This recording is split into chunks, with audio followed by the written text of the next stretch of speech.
Hello friends, today we will discussion the geography subject paper 2nd.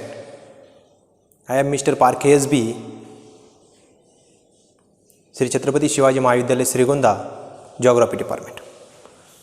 Introduction to the atmosphere. Last lecture we have studied the introduction about the atmosphere and some definition and meaning of the atmosphere. मागील लेक्चरला आपण वातावरणाची व्याख्या, प्रस्तावना, अर्थ समजून घेतलेला आहे. Today's lecture we will discussion in the first chapter,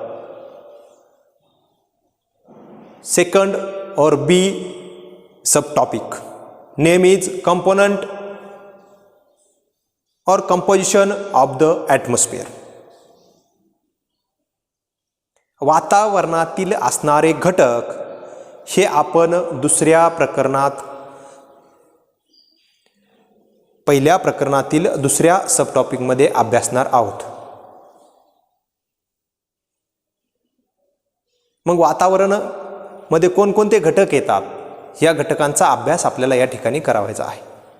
मग वातावरणामध्ये हवेचे धूळीकण असतील, बाष्प असेल, वेगवेगळे गॅसेस असतील,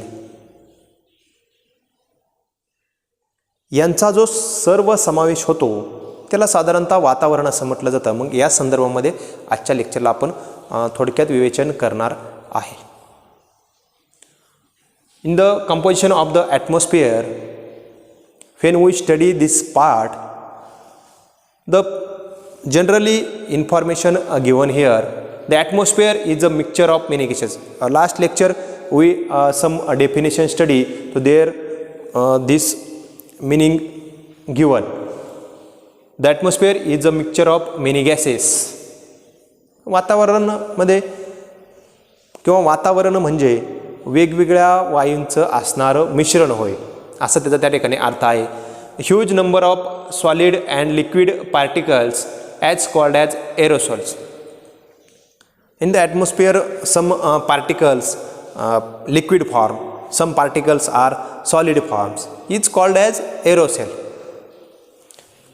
The gases quantity vary from place to place and time to time. In the atmosphere we see in morning time, afternoon time and evening time. So place change, time change. So these or their air and sub elements are different.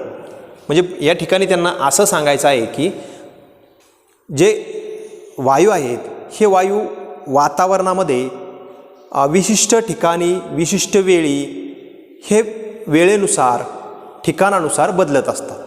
म्हणजे जर या ठिकाणी उदाहरणच द्यायचं झालं तर वाळवंटी प्रदेश असेल तर त्या ठिकाणी असणारं तापमान हे सकाळच्या वेळेस, रात्रीच्या वेळेस आणि दुपारच्या वेळेस याच्यामध्ये बदल आढळतो. किंवा त्या ठिकाणी असणारे वायू जे आहेत त्या वायूंमध्ये सुद्धा बदल आढळून येतो. म्हणजे याच्यामध्ये ठिकाणानुसार, परिस्थितीनुसार, वेळेनुसार याच्यामध्ये बदल आढळतो. The dry air very stable.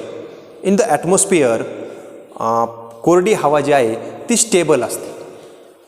All over the earth, म्हणजे पृथ्वीवरती up to an altitude of 80 kilometre. म्हणजे पृथ्वीच्या भूपृष्ठापासून आपण जसं अवकाशात उंच जातो तसं 80 किलोमीटरपर्यंत साधारणतः जी हवा आहे ती स्टेबल स्वरूपामध्ये किंवा शांत स्वरूपात आढळून येते. In the atmosphere some dominant gases observe.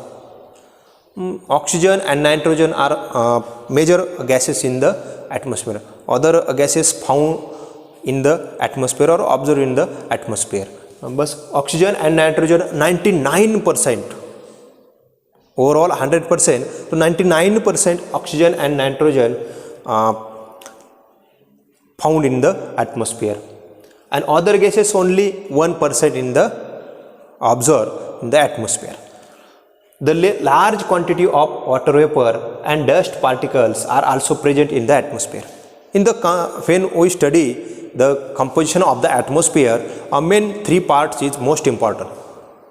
First is gases, second is dust particle, and third one is water vapor.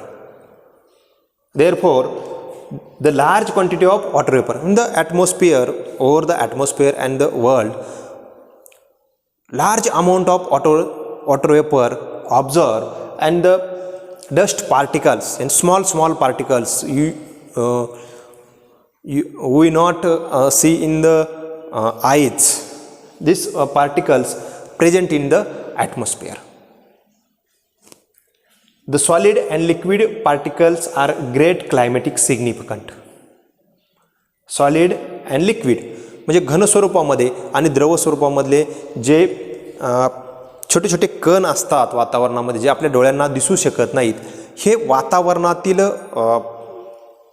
बदल घडून आणण्यासाठी मोठ्या प्रमाणात कारणीभूत असतात. म्हणजे उदाहरण द्यायचं झालं तर ज्यावेळेस पर्जन्याची निर्मिती होते किंवा वातावरणातील जे बाष्प आहे ते बाष्प अवकाशात उंच उंच जातं, त्यावेळेस ते एखाद्या सॉलिड पार्टिकलला चिकटतं आणि नंतर ते त्याच्या भोवती पुन्हा वॉटर वेपर जमा होते आणि थेंबाच्या स्वरूपामध्ये तयार होऊन मोठा थेंब तयार झाल्यानंतर तो हवेला पेलवत नाही आणि तो खाली येतो. म्हणजे पावसाची निर्मिती होण्यासाठी सुद्धा हे डस्ट पार्टिकल महत्त्वाचे असतात.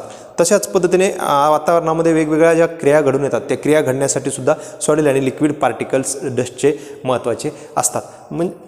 And last, component in the atmosphere और composition or component in the atmosphere major important gases, water vapor and dust particle. These three elements or three component is most important in the atmosphere. Next lecture we will discussion about three important elements, because in the last year in first semester exam one question asked in your examination, gases in the atmosphere, detail describe the gases in the atmosphere. This question asked in last semester. So detail study gases, water vapor and dust particle in next lecture. Thank you.